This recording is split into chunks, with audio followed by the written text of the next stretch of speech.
नमस्कार, मैं कमलेश सर दिल्ली से।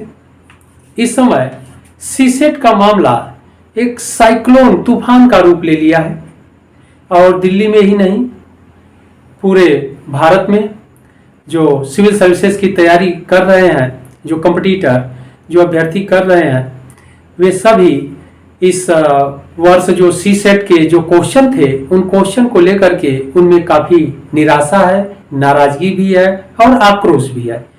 आक्रोश हो भी क्यों नहीं, क्योंकि यूपीएससी ने जो आउट ऑफ सिलेबस यानी अपने नोटिफिकेशन में, अपने विज्ञापन में 10th क्लास के लेवल का या स्तर का क्वेश्चंस, मैथ के क्वेश्चन पूछने की बात कहा है, लेकिन उससे बहुत ऊपर उठ करके बहुत टफ क्वेश्चन किया है। यानी क्वेश्चन पूछा गया इस बार, वह भी कैट और जेई एडवांस यानी आईटी रैंक तक के लेवल तक का क्वेश्चन पूछा गया है, इसलिए बच्चों में काफी निराशा है। और सीसेट यानी जीएस सेकेंड पेपर जो होता है, जिसे सीसेट कहते हैं, सीसेट में 33% जो क्वालिफाइंग मार्क्स था, इस पासिंग मार्क जो रखा गया है, इस पासिंग मार्क तक भी स्टूडेंट नहीं पहुंच पाए, या इतना टफ पेपर बनाया गया था। तो इस मामले को लेकर के जो दिल्ली हाई कोर्ट में मामला गया हुआ है, उसकी सुनवाई आज 28 जून को थी। 28 जून को आज सुनवाई थी और आज दिल्ली हाई कोर्ट की ओर से क्या कहा गया, इस पर हम लोग डिस्कस कर लेते हैं। इसको हम लोग जान लेते हैं कि क्या कहा गया। तो पहले तो छात्रों की ओर से कोर्ट में क्या पक्ष रखा गया। पहला पॉइंट यह था कि जो सी सेट का जो क्वेश्चन है वह आउट ऑफ सिलेबस था, बहुत टफ पेपर बनाए गए थे, क्वेश्चंस टफ पूछे गए थे, इसलिए 33% जो पासिंग मार्क्स है उसको कम करके, डाउन करके 23% किया जाए। पहली बात यह रखा गया था। दूसरा जो पॉइंट था वह यह रखा गया था कि जो जब तक ये कार्यवाही चले, यानी सीसेट से संबंधित जो मामला अंतिम निर्णय जब तक न आ जाए, तब तक एग्जाम के जो प्रोसेस है, जो मेंस एग्जाम है या यूपीएससी की ओर से जो कंडक्ट कराया जा रहा है, जो सिविल सर्विसेज एग्जाम 2023, इस प्रक्रिया पर रोक लगा दिया जाए, इस पूरे प्रोसेस पर, प्रक्रिया पर रोक लगा दिया जाए। ये दो पॉइंट थे स्टूडेंट की तरफ से, एडवोकेट सर के द्वारा रखा गया। पर यूपीएससी की ओर से क्या रखा गया उसको भी देख लेते हैं। यूपीएससी की तरफ से अपना पक्ष रखते हुए कहा गया कि सीसेट का जो मामला है वह इससे कुछ ही समथिंग स्टूडेंट ही इफेक्टेड है, प्रभावित है, यह रखा गया, यह बताया गया, लेकिन यह गलत बात थी। इससे कुछ ही स्टूडेंट प्रभावित नहीं है। अब रह गई बात कि कोर्ट में तो कुछ ही स्टूडेंट जाएंगे इस मामले को लेकर के, 2 लाख, 3 लाख, 4 लाख तो जाएंगे नहीं। तो कोर्ट के द्वारा, तो यूपीएससी के द्वारा यह एक सामान्य सा जो अपना पक्ष रखा गया, उनके पक्ष में कोई बहुत बड़ा, एक तरह से कह लीजिए कि वजन या वेट नहीं था। तो एक तरह से उनका पक्ष निराधार था। यूपीएससी की ओर से जो पक्ष रखा गया था वो पूरी तरह से निराधार था। और यूपीएससी इस एग्जाम को टाइमली जो कराते हैं, मेंस या फिर इस प्रोसीजर को वह आगे बढ़ाने के लिए सिर्फ इस तरह की बातें कोर्ट में अपने एडवोकेट के माध्यम से रखवाए या अपना पक्ष रखवाए। अब कोर्ट ने क्या कहा, कोर्ट की ओर से क्या कहा गया, उस पर हम लोग देख लेते हैं। तो कोर्ट ने जो छात्रों की ओर से यह बात रखी गई है, यह छात्रों की ओर से जो ये बातें, 2 पॉइंट रखा गया था, कोर्ट ने इस पर अपनी सहमति देने से इनकार कर दिया। कोर्ट ने कहा कि यूपीएससी के द्वारा जो एग्जाम कराया जा रहा है, इस प्रक्रिया यानी प्रोसेस पर किसी तरह का हम रोक नहीं लगाएंगे।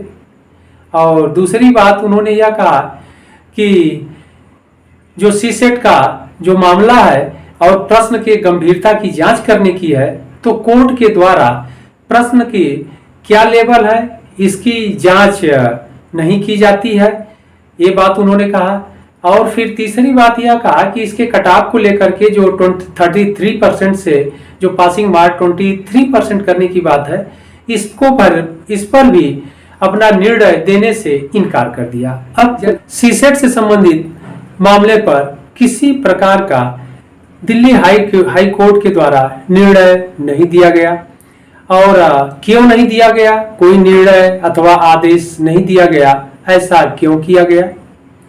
तो यहाँ पर इस बात को भी हम लोग जान लेते हैं। दिल्ली हाई कोर्ट को जब इस बात का संज्ञान हुआ कि यह मामला कैट में भी है और दिल्ली हाई कोर्ट में यह मामला आने से पहले यह मामला पहले कैट में गया, तो फिर हाई कोर्ट की ओर से कहा गया कि अगर दिल्ली हाई कोर्ट इस मामले की सुनवाई करता है, कोई निर्णय देता है, तो कैट में जब यह मामला चलेगा तो कहीं न कहीं कैट में प्रभावित करेगा, वहां पर यह दिल्ली हाई कोर्ट का आदेश कहीं न कहीं प्रभावित करेगा।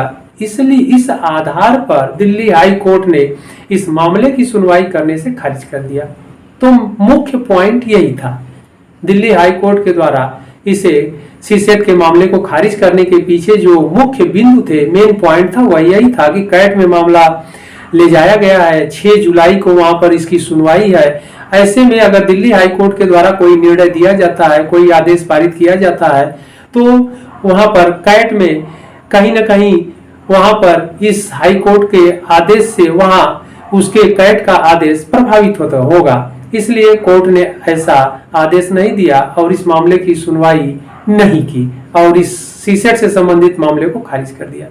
और अपने आदेश में हाई कोर्ट ने कहा कि इस मामले की त्वरित कार्रवाई की जाए और आदेश दिया कि कैट में यह मामला जो चलेगा वहां पर त्वरित कार्रवाई की जाए और जल्द से जल्द इस पर अंतिम निर्णय दिया जाए, जिससे कि इसके निर्णय से जो इस बार के जो बच्चे हैं उनको लाभ अवश्य मिले, यानी वह प्रभावित न हो। अगर बच्चों के पक्ष में निर्णय आता है तो वह कहीं न कहीं इस बार 2023 के जो सिविल सर्विसेज जो मेन एग्जाम होगा उससे वह वंचित न हो पाए। तो दिल्ली हाई कोर्ट की ओर से यही प्रयास किया गया है। अब यह मामला कैट में है, 6 जुलाई को इसकी हियरिंग है, वहां पर सुनवाई है।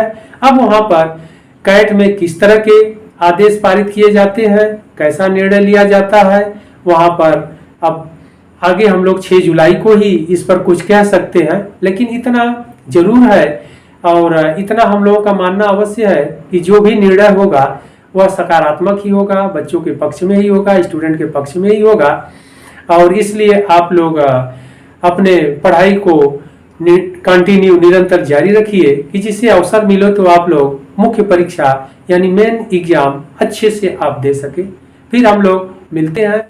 और जो दूसरा पहल हम लोगों द्वारा किया जा रहा है वह यह है कि मेंबर ऑफ पार्लियामेंट यानी संसद सदस्यों से लगातार जो मिलने का जो एक हम लोगों का पहल चल रहा है, इसको हम लोग कंटिन्यू जारी रखे हैं।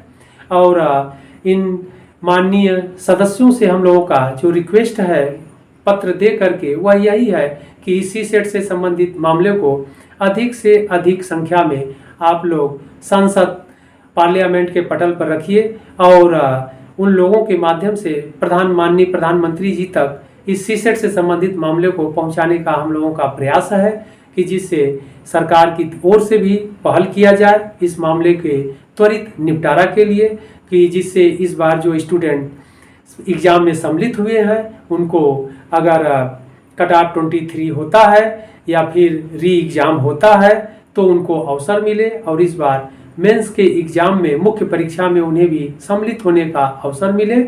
ओके, फिर हम लोग जैसा होगा वैसा फिर आप लोगों को अवगत कराते रहेंगे। जय हिंद, जय भारत।